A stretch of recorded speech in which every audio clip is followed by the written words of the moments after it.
to hang ne gasngi artarik punai march arjar sau kadon gajing ikir kenduk kerki nagaliang ka executive committee jungi ke senjuk kirang ba snong ribhoi district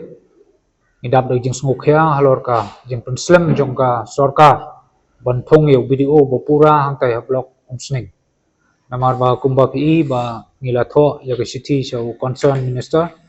ngila request ro yo deputy chief minister ba un lekloi ya ke jing dei ba kane ka jing thong yo video bopura hablok umsning henry hadu menta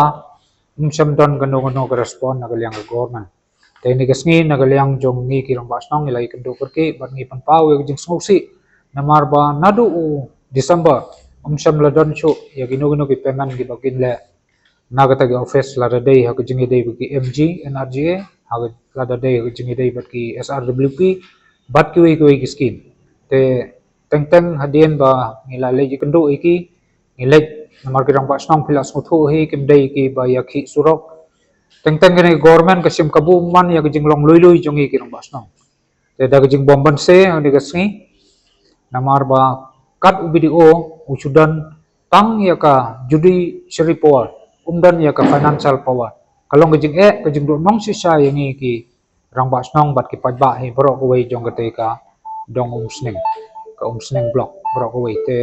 idap ro da gijing susi ni dang khmi lenti bagi nong mi khmat ko jongi na riboy kin kram hak jingi dei bakane hak session bladap andre umsam dadan bukun mi yakane jingi ki pai ba teknik sngi ibu ya ka wei ka jingdawa sa government ba ngi dawana kaliang ko sunjuk kirang ba snong riboy district bade benthong no apo sitayo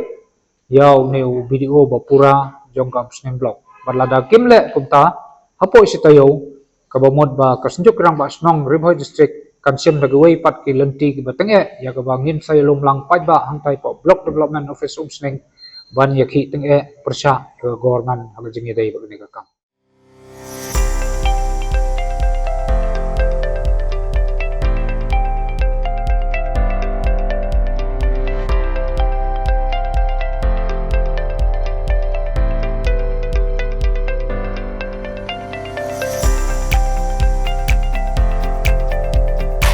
Citizen first is our motto.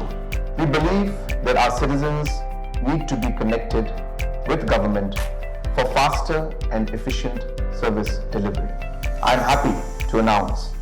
that we are coming up with a dedicated CM helpline call center